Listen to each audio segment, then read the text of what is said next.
Right, hi everybody. I'm excited to be here today. We're going to be learning about something pretty exciting and something that's going on in today's time. So, you guys have kind of heard about the election, right? Mm-hmm. Okay, one second. I'm going to share my screen with you guys.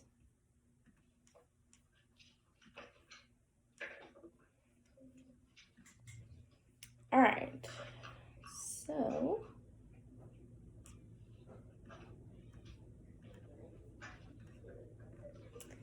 okay, so we're going to be learning about the executive branch and voting today. So, what are some of the functions of the executive branch? Does anybody know? Got one, Ben. Okay, put up nice and loud. Dominic has his hand up, Miss Collins. Okay. Dominic, what do you think some of the functions of the executive branches are?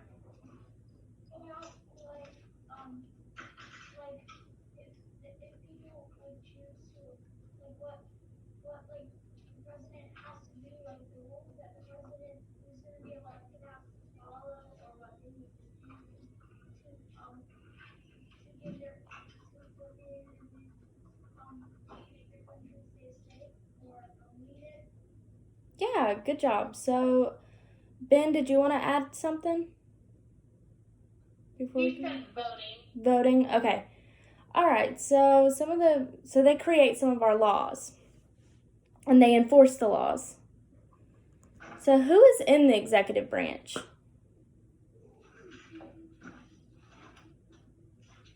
Xander.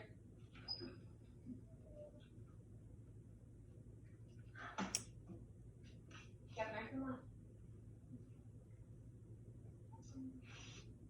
Okay. Josh. Donald Trump and Joe Biden. Spencer, do you have anybody in your room that wants to answer? Go ahead. If you don't go, Brayden. Donald Trump and Tom Tillis. That is not Tom. Did you hear that?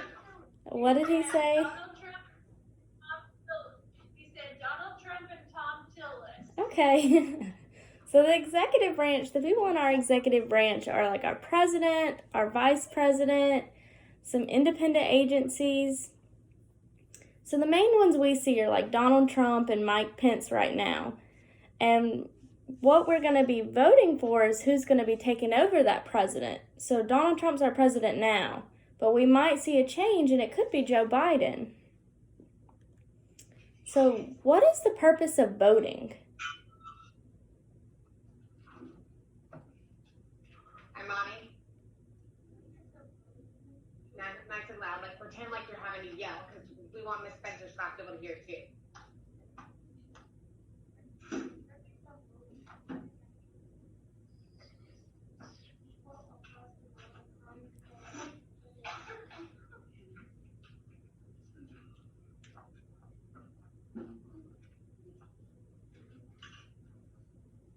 That to be what? Not in a certain state, but in the United States. Juno, and then we'll go to Miss Spencer's class. Okay, what do you mean by democracy?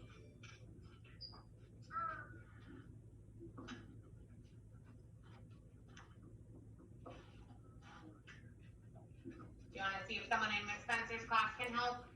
Is that right, Miss Spencer? The purpose of voting is probably to see the leader of the country. Mm-hmm. She said to speak loud, Sophia, or Shalena. To see who the leader of the country could be, so no one, and for them to make rules so the world will be a better place. Yeah, that's a good answer.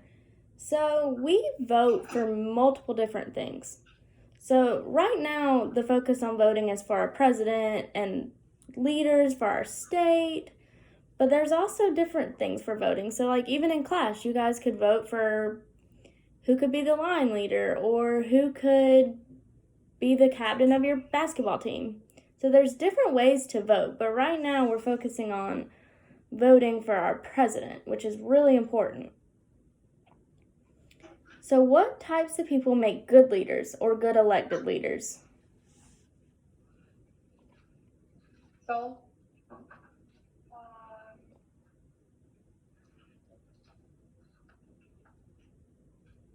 give some character traits of a good leader. Yes. Types of people make good leaders.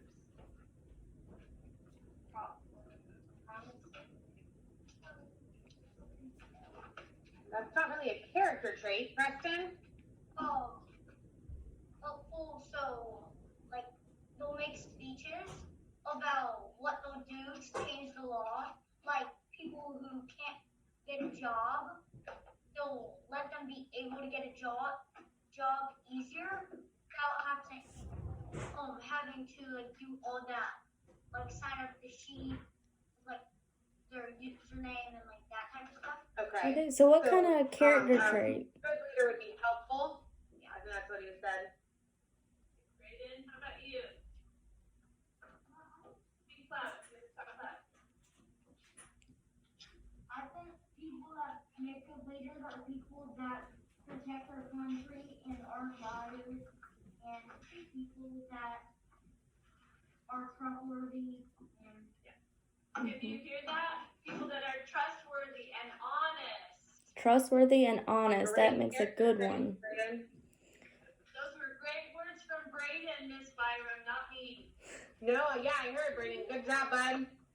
So some good elected leaders, just like we said, they could be trustworthy, they're honest, they're helpful, they can be knowledgeable, so they know what's going on in our country. So we want these good character traits. That's what makes good leaders and good elected leaders. So that's what we're looking for when we vote. All right, so here's a video I'm going to show you guys. Why is voting important? Let's see. Miss Byram, can you see this video? It's loading, It's loading. but we can't see the white screen. Like it's loading to YouTube. It's coming up now. All right. So, are we good? Yeah. We're good over here. Are you good, Miss Spencer? Yes, ma'am.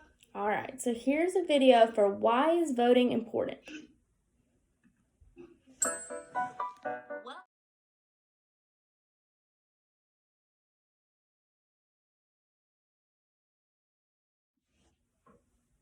Joe Biden. Yeah, the one right there. Okay, do it big so everybody can see it.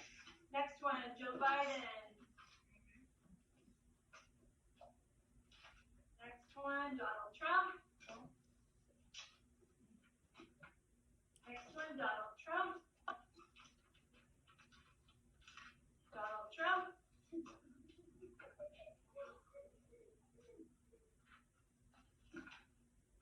Joe Biden.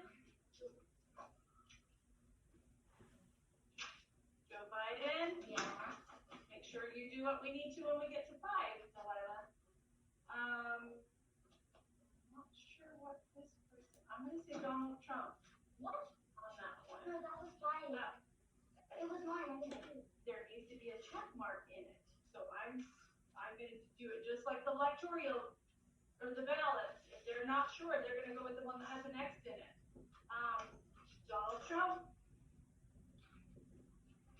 and Joe Biden is the last one. Yep, we won. Dang it. All right. Joe Biden was the winner in our class, Miss Collins. So Joe Biden's the winner. In Miss Spencer's class, I'm not sure who is the winner in Miss Byram's class. Do our frequency, please. How many people voted for Biden? Just do another column. Do a line. And now do your frequency. How many people voted for Trump? All right, we have our winner. Who's the winner of Miss Byram's class? The winner in Miss Byram's class is Trump. All right. 10 to 5. So Miss Spencer's class is Joe Biden, and Miss Byram's class is Donald Trump. Very interesting. So, let's put the votes together. So, Miss Spencer, how many did you have vote for Trump? Okay, Aubrey, tell Miss Byram how many voted for Trump. 4 voted for Trump, all right. And how many voted for Biden? Well, tell her. 5. Say it loud. Say it loud, please. Joe Biden. How many? 5. There's only 9 people in there? Yes. Oh, okay. All right, so tell how many, once we put them together, so how many votes for Trump? 14. And how many votes for Biden? 10. So between the two classes, once we put them together, who won? Trump, but it became a lot closer election when we put them together, right? Yes. Yes. But, So you guys can see that everyone has different opinions and everyone is entitled to their own opinion. Never be rude to someone who may not have the same opinion as you. And always know your voice matters. But this kind of goes to show you, like when we're looking at the big map, when they take the votes for the state, so North Carolina could be Donald Trump, and then DC or New York could be Joe Biden. But when you put them together, it could change who was voted in. And it kind of shows that between the two classrooms. I do have a question. This is a candy question for my class.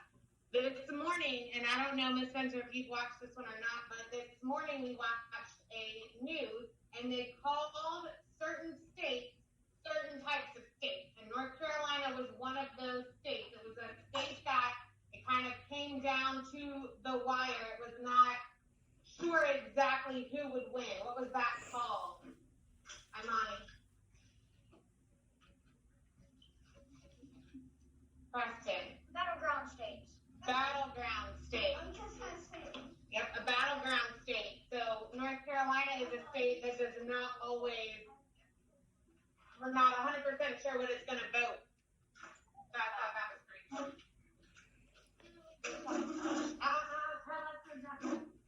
Yep, so we can go back and forth just like a battleground state. North Carolina can be Democrat one election and then Republican the next election. You never know. That's why this election is so undecided, because a lot of people don't know what's going to happen, and it can be very close this election.